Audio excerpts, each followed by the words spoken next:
Assalamualaikum warahmatullahi wabarakatuh. Alhamdulillahirabbil alamin. Allahumma shalli ala sayyidina Muhammad wa ala ali sayyidina Muhammad. Sahabat-sahabat sekalian, dalam video saya kali ini saya akan melanjutkan pembahasan tentang bahayanya orang-orang yang berpaham Wahabi apabila dibiarkan terus berkembang di negara kita. Adapun bahayanya itu diantaranya yang pertama, kita dididik untuk menjauhkan diri dari golongan Ahlus Sunnah wal Jamaah.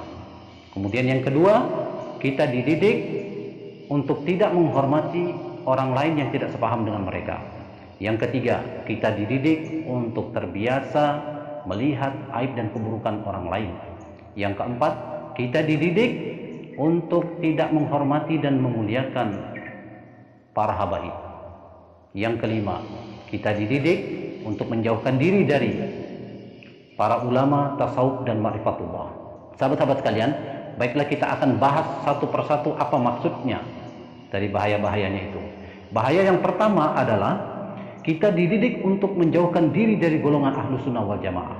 Menjauhkan diri bukan berarti menjauhkan diri dari ulamanya, ustadz-ustadznya, tapi menjauhkan diri juga dari buku-buku mereka.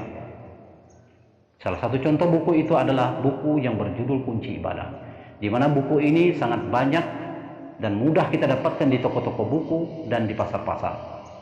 Mereka sangat meremehkan buku ini dan melarang pengikutnya untuk membacanya. Tanpa kita sadari, kita dalam masalah kecil seperti ini, kita telah dijauhkan dari para ulama Ahlus Sunnah wal Jamaah. Jika kita dan anak-anak keturunan kita sudah masuk dalam paham mereka, maka pasti kita akan jauh ketinggalan dalam ilmu agama. Jika sejak kecil anak-anak kita sudah masuk dalam paham itu, pasti mereka akan takut membaca buku-buku orang-orang Ahlus Sunnah wal Jamaah, seperti buku-buku yang berisikan doa-doa. Saking takutnya mereka terhadap sesuatu yang bid'ah, sampai-sampai banyak di antara mereka yang tidak hafal doa selamat. Kenapa? Karena mereka anggap bentuk dan susunan doa selamat yang kita baca selama ini pun mereka anggap bid'ah. Kalau Anda tidak percaya dengan apa yang saya sampaikan, silakan Anda coba pengikutnya itu satu persatu. Silakan dites. Pasti banyak di antara mereka yang tidak hafal doa selamat. Kecuali jika mereka pernah menjadi pengikut Ahlus Sunnah wal Jamaah. Itulah bahaya yang pertama. Kemudian bahaya yang kedua, kita dididik untuk tidak menghormati orang lain yang tidak sepaham dengan mereka, meskipun itu orang tua kandung sendiri. Jadi jangan heran jika ada anak kita yang masih kecil, yang masih SD, sudah berani memprotes orang tua, berani memprotes para ulama Ahlus Sunnah wal Jamaah. Tanpa kita sadari sebenarnya mereka telah merusak otak anak-anak kita. Karena belum waktunya mereka diajak untuk memikirkan masalah hilafiyah ini bid'ah dan itu bid'ah. Kemudian letak kebusukan ajaran mereka yang lain adalah Kenapa yang diajak lebih banyak anak-anak dan orang-orang awam yang tidak mengerti ilmu agama? Kenapa bukan orang-orang dewasa dan orang-orang alim yang mereka ajak? Oh, ternyata kalau orang-orang dewasa dan orang-orang alim yang mereka ajak bisa membantah dan bisa melawan. Tapi kalau anak-anak dan orang-orang awam yang tidak mengerti ilmu agama, mereka taunya hanya ikut saja apa yang mereka katakan. Maka mulai dari sekarang, setiap anak kita pulang sekolah, baik yang masih SD, SMP, SMA atau perguruan tinggi, perhatikan gerak-gerik mereka ketika di rumah. Jangan-jangan mereka sudah dimasuki ajaran-ajaran sesat dari guru-guru mereka yang berpaham Wahabi. Jika sudah ada tanda-tanda kesesatan itu, maka cepatlah laporkan kepada kepala sekolahnya agar ditindaklanjuti oleh kepala sekolahnya. Jika kepala sekolahnya cuek atau mungkin takut atau mungkin juga sudah terpengaruh oleh ajaran-ajaran mereka, maka laporkan kepada tokoh-tokoh agama setempat. Tapi jika tokoh-tokoh agama setempat juga cuek atau mungkin takut atau mungkin juga sudah terpengaruh oleh ajaran-ajaran mereka, maka coba Anda laporkan kepada mantan Wahabi, orang yang pernah mengikuti ajaran mereka. Kenapa? Karena orang Wahabi ini, karena mantan Wahabi inilah yang tahu bagaimana cara menghadapi mereka. Jangankan untuk membantah pendapat mereka, sebelum mereka bersuara, mantan Wahabi ini sudah tahu apa isi dalam otak kepala mereka. Sahabat-sahabat sekalian, itulah bedanya kalau mantan Wahabi dan bukan mantan Wahabi. Kemudian bahaya yang ketiga, yaitu adalah kita dididik untuk terbiasa melihat keburukan orang lain, meskipun mulut mereka tidak menyalahkan perbuatan orang-orang Ahlussunnah wal Jamaah secara langsung, tapi sebenarnya hati dan pikiran mereka selalu menghujat, menghina, dan menyalahkan perbuatan orang-orang Ahlussunnah wal Jamaah. Jadi dalam diam hati dan pikiran mereka telah dididik untuk sibuk melihat aib dan keburukan orang lain, tapi lupa melihat aib dan keburukan diri mereka sendiri. Setiap gerak-gerik mereka dalam kehidupan ini selalu dihinggapi perasaan takut berbuat sesuatu, karena menurut mereka di zaman ini sudah terlalu banyak perbuatan-perbuatan bid'ah. Sahabat-sahabat sekalian, kemudian bahaya yang keempat adalah kita dididik untuk tidak menghormati dan memuliakan para habaib zuriat Rasulullah SAW. Meskipun mulut mereka mengatakan cinta kepada Nabi, tapi coba perhatikan perilaku mereka saat bertemu dengan para habaib.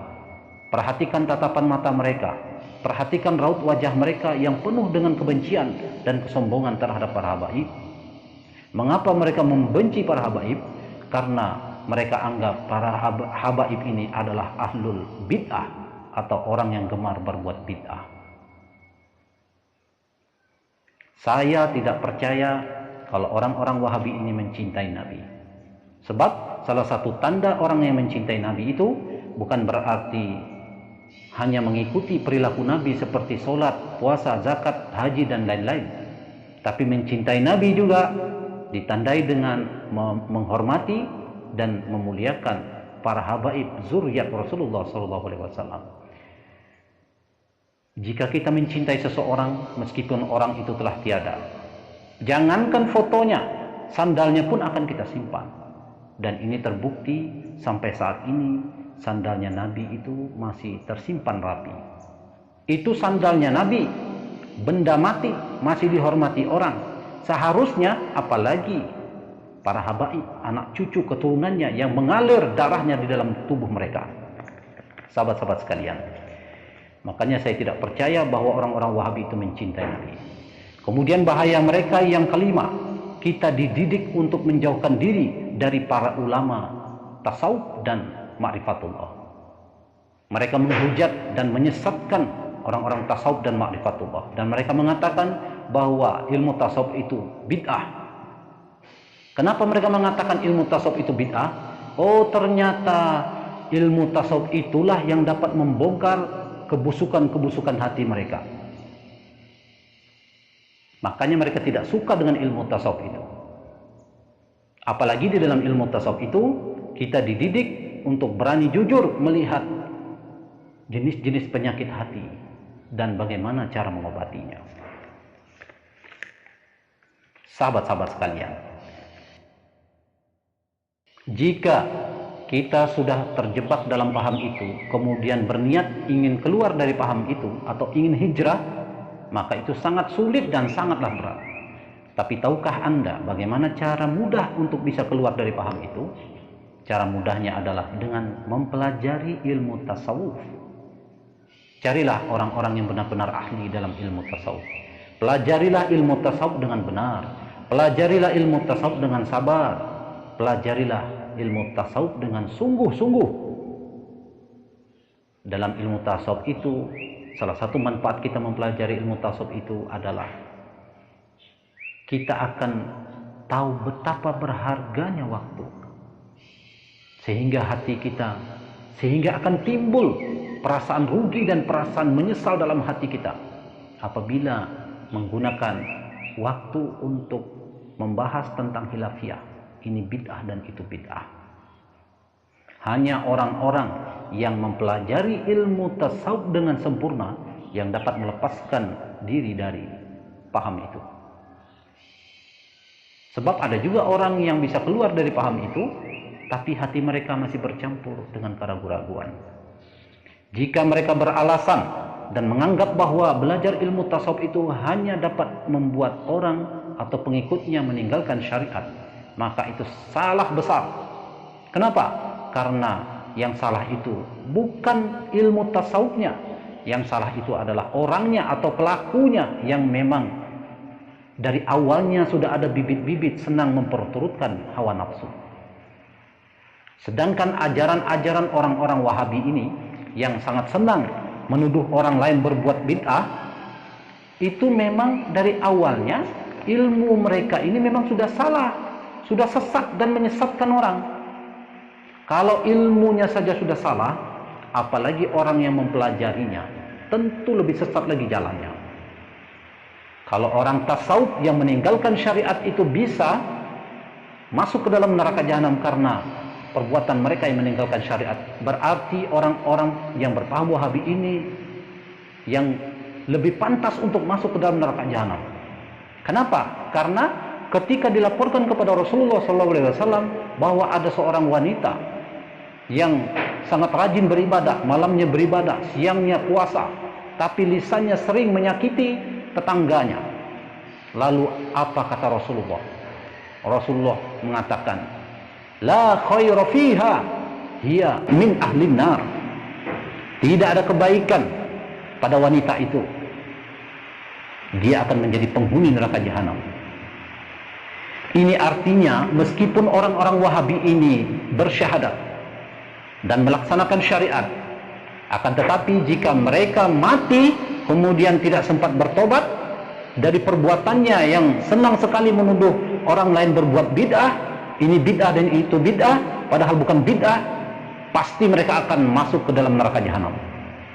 Sebab Al-Quranul Karim telah menjelaskan kepada kita bahwa lakum dinukum waliyadin, bagimu agamamu dan bagiku agamaku. Mereka fikir ayat ini hanya berlaku dalam perbedaan agama, padahal ayat ini juga berlaku antar umat seagama yang berbeda paham, berbeda keyakinan, berbeda mazhab. Mereka sangat banyak yang menghafal ayat ini, tapi tidak pernah mereka praktekkan. Masih juga ucapan-ucapan mereka sering mengganggu orang-orang yang sedang beribadah.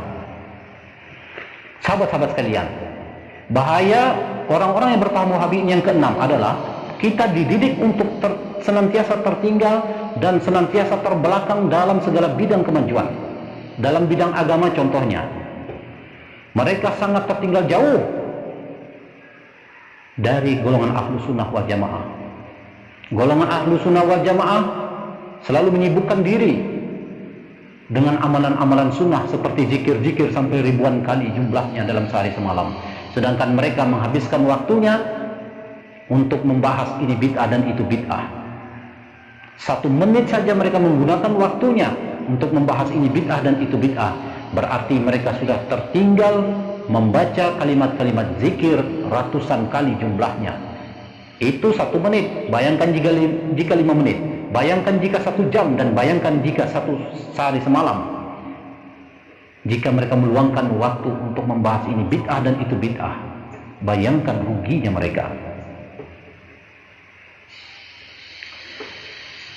Makanya jangan heran jika orang-orang ahlu sunnah wal jamaah ini yang lebih unggul dalam ilmu agama, dengan zikir-zikir mereka itu yang sungguh-sungguh itu, banyak dari mereka yang menjadi wali-wali Allah. Dan tidak mungkin mereka bisa mencapai derajat wali Allah itu jika Allah tidak meridhoi zikir-zikir yang mereka lakukan. Sedangkan dari orang-orang yang berpaham Wahabi ini, tidak ada satupun dari mereka yang menjadi wali Allah. Mustahil mereka akan mencapai derajat wali Allah. Kemudian contoh ketertinggalan mereka dalam bidang ilmu pengetahuan dan teknologi, mustahil mereka akan menjadi orang pertama atau menjadi penemu suatu kebaikan yang akan bermanfaat untuk orang banyak. Sebab hati dan pikiran mereka selalu terpusat pada satu jenis pembahasan yang tidak akan pernah selesai. Padahal masalah khilafiyah itu akan mudah diselesaikan dalam waktu yang sangat singkat jika mereka mau memahami dan mempraktikkan satu prinsip yang sangat kuat, yaitu prinsip lakum dinukum waliyadin. Sahabat-sahabat sekalian, di saat suasana hati dan suasana pikiran mereka seperti ini, tanpa ada rasa malu, mereka mau menganggap bahwa diri mereka atau golongan mereka lah ahlu sunnah wal jamaah. Padahal mereka adalah golongan yang sangat tertipu dengan perasaannya. Saking hebatnya tingkat ketertipuan mereka, sampai-sampai membuat mereka tidak sadar bahwa hati mereka dipenuhi kotoran-kotoran dan penyakit-penyakit hati, sehingga mereka tidak dibimbing oleh Allah untuk bisa melihat kebenaran. Sahabat-sahabat sekalian, itulah beberapa bahayanya apabila paham Wahabi ini kita biarkan terus berkembang di negara kita. Maka dari itu kita harus berjuang, bangkit, melawan penyebaran paham mereka. Karena mereka inilah sebenar-benarnya penghambat kemajuan bangsa, baik dalam bidang agama maupun dalam bidang ilmu pengetahuan dan teknologi. Sahabat-sahabat sekalian, saya rasa apa yang telah saya sampaikan tentang bahayanya sudah cukup jelas untuk kita semua dan menjadi pelajaran bagi kita semua agar kita selalu waspada dan menjaga anggota keluarga kita dari penyebaran paham mereka.